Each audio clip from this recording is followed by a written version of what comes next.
Assalamualaikum warahmatullahi wabarakatuh. Kembali lagi bersama aku Ahmad Abdul Kaman dalam lomba podcast SMA Award tahun 2022. Oke. Ya, teman-teman, kali ini kita mau lomba podcast kan ya.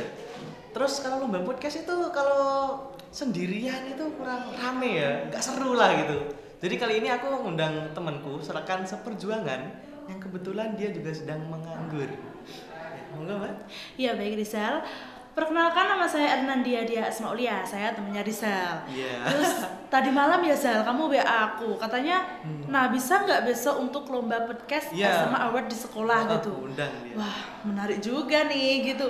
Dan kebetulan banget aku lagi nganggur ya.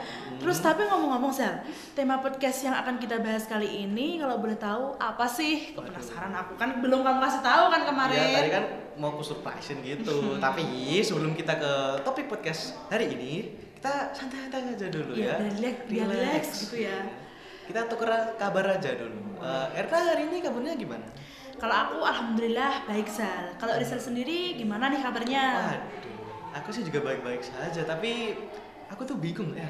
Bingung buat topik podcast hari ini. Kelihatan banget loh, bingungnya itu dari raut mukanya tuh kelihatan banget. Emang apa sih kok sampai kebingungan banget gitu loh? Kamu mau tahu kan? Iya, topik podcast kita hari ini tuh tentang sekolah digital. Wah, sekolah digital. Iya, Erna tahu nggak apa itu sekolah digital? Kebetulan banget Sal, kemarin itu kan aku lagi baca-baca ya di sosmed yang lagi berita-berita yang lagi trending. Dan sekolah digital pun itu lagi viral-viral loh. Lagi anget-angetnya dibicarakan oleh netizen. Kamu pengen tahu nggak apa itu sekolah digital? Oh boleh dong, coba sharing-sharing. Jadi sekolah digital itu ya secara garis besar adalah sekolah-sekolah yang sistem pembelajarannya itu berdampingan dengan teknologi digital terkini itu. Tapi kamu tahu nggak bahwa sekolah digital itu ternyata ada 3 macam? Ada 3 ya? Banyak kan? Kira 1 doang loh. Coba dong sharing-sharing jenisnya. Yang pertama itu ada sekolah digital 1.0. Dalam poin ini itu biasanya sekolah-sekolah itu telah memiliki fasilitas-fasilitas ya minimal seperti wifi, terus adanya lab TIK di sekolah, dan juga biasanya kalau di kelas itu kan kita menggunakan proyektor itu loh. Oh iya, buat belajar mengajar juga. Ya. Terus yang kedua itu ada sekolah digital 2.0. Nah dalam poin ini itu biasanya sekolah-sekolah itu telah memiliki sistem manajemen sendiri seperti menyediakan buku-buku digital, sistem informasi digital, dan bahkan Zal, biasanya itu kan di kelas. Di kelas itu kan dalam proses belajar menggunakan papan tulis yang canggih itu loh, papan tulis interaktif. Oh yang interaktif, waduh itu benar-benar canggih banget itu. Coba dong yang terakhir. Terus yang ketiga itu adalah sekolah digital 3.0. Nah dalam fase ini itu biasanya sekolah-sekolah telah hampir sepenuhnya menerapkan sistem sekolah digital seperti poin-poin yang aku sebutkan tadi. Oh gitu, waduh. Udah memang bener ya tamu kali ini teman-teman. Terus menurut kamu sendiri untuk sekolah kita itu gimana? Ya kalau udah menurutku bisa sih masuk dalam sekolah digital yang 3.0 tadi atau belum? Kalau menurutku sih alhamdulillahnya ya sudah ya Zal. Tapi ya sudahnya itu antara siap sama nggak siap. Karena ya mungkin kepepet juga kan. Kemarin kan kita sekolahnya secara daring gitu. Jadi mau nggak mau, siap nggak siap, kita harus menerapkan sistem sekolah digital tadi. Terus kamu tahu nggak Zal? Oh, apa tuh? Menurut data PISA pada tahun 2018, Indonesia itu menduduki peringkat ke-74 dari 79 negara dalam kualitas pendidikan.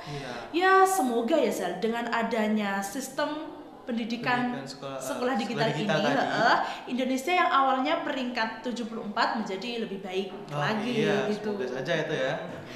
Tapi ngomong-ngomong Zal ya, kita kan selama 3 tahun itu kan sekolahnya di rumah ya secara daring. Yang awalnya kita sekolahnya tatap muka secara normal dan tiba-tiba jarak jauh daring itu kan ada susah, ada senengnya. Kalau boleh tahu nih dari pengalaman Rizal sendiri, susah senengnya selama sekolah daring itu gimana gitu? Boleh. Erna sendiri mau yang mana dulu? Ini susah dulu sih, atau seneng dulu? Ya maunya yang seneng dulu Zal, susahnya belakangan aja. Oke. Jadi untuk aku sendiri mungkin senangnya itu kita sama keluarga bisa lebih erat gitu kan ya, lebih dekat. Kalau curhat juga bisa langsung curhat, kan deket itu di karena rumah. Kan di rumah terus ya. Iya, jadi waktunya itu ya udah makin banyak aja di rumah sama keluarga. Betul Terus banget. habis itu mungkin enaknya lagi kalau ada pelajar-pelajar yang mager gitu loh. Iya kan di Tapi rumah magernya bukan mager malas sekolah, bukan. Itu karena magernya itu akses ke sekolah kita kan susah banget. susah ya, Iya. kita kan sekolahnya di SMA 1 Pule itu kan di Pegunungan. Iya. Oh ya teman-teman yang belum tahu, kita itu dari SMAN 1 Pule ya, yang letaknya itu di Desa Pule. Itu letaknya bener-bener di pegunungan, di atas awan lah istilahnya. dikelilingi oleh gunung-gunung Iya, gitu bener ya. banget Jadi itu. akses jalannya pun juga naik turun naik gitu. turun gitulah pokoknya.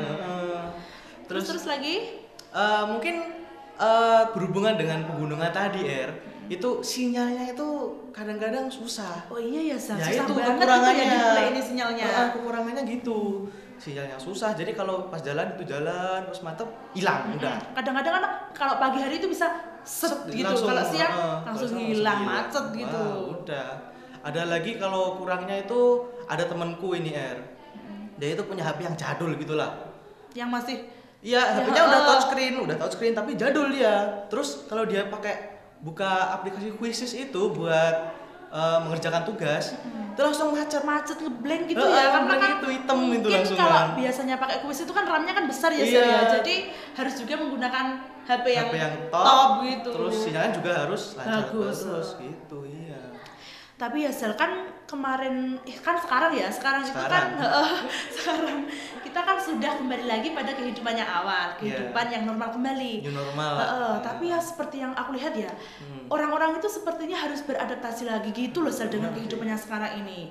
Karena kan mungkin pandemi selama hampir 3 tahun itu kan peraturan-peraturannya juga baru. Jadi peraturan-peraturan yang kemarin itu sudah melekat sama kita seperti ya. Kalau keluar rumah kan kita harus pakai masker, cuci tangan dulu, harus social distancing, jaga jarak. Itu kan juga sudah menjadi kebiasaan kita gitu loh sampai sekarang ini. Iya, tapi kalau menurut aku sendiri sih ya itu tuh ada hikmahnya juga. Coba kamu sebentar kamu bayangkanlah, kamu pikirkan ya kebiasaan kita kemarin itu. Yang pertama kan pakai masker. Benar. Kedua itu cuci tangan. Dan social distancing yang keempat itu kita pasti sekolah daring dari rumah jarak jauh itu ya. Menggunakan ya tadi sekolah digital tadi. Itu. Tapi itu juga sih ada hikmahnya kita sebagai pelajar akan bisa selalu memperhatikan kesehatan kita kan. Kan pakai masker tadi sama cuci tangan, jaga jarak juga itu kan lebih memikirkan kesehatan kita gitu ya. Iya, gitulah. Terus setelah itu dari segi pemerintah juga bisa memenuhi sarana prasarana buat di pelosok-pelosok desa itu untuk menggunakan prinsip-prinsip sekolah digital tadi. Terus ngomong-ngomong itu ya Sel ya, yang seperti kita lihat ini di lingkungan sekolah kita ya, itu kan walaupun ya sudah normal kembali, sudah kembali kehidupan yang sebelum pandemi kemarin itu, sepertinya dalam sistem pembelajaran itu masih tetap menggunakan sistem sekolah digital loh Sel. Iya. Kalau aku sendiri sih itu juga masih bisa diambil hikmahnya lagi Coba kan kalau kita ada kayak ya mungkin peristiwa-peristiwa gini itu kalau kita lakui dengan semangat, terus berdoa usaha gitu juga. Itu pasti akan bisa kita lewati dengan pokoknya dengan baik. Baiklah. Ya seperti tema kemerdekaan kita di Indonesia tahun ini Sel. Pulih lebih cepat, bangkit lebih kuat. Ya gitu. Terus juga kan sekolah digital ini juga membantu belajar sarana prasarana kita pas pandemi gitu. Bisa jarak jauh ya, dengan jarak jauh gitu. Ya sayangnya juga, tapi sekarang waktunya mungkin udah rada ini kan ya. Coba saja kalau SMA Award itu waktunya lebih dari 10 menit gitu kan. Ya kita mungkin ngobrolnya bisa 1-2 jam ya mungkin sekian saja ya. Saya Ahmad Abizal Karaman dan saya Arnandia Diah Asmaulia. Mohon maaf jika ada salah kata. Terima kasih. Wassalamualaikum warahmatullahi wabarakatuh.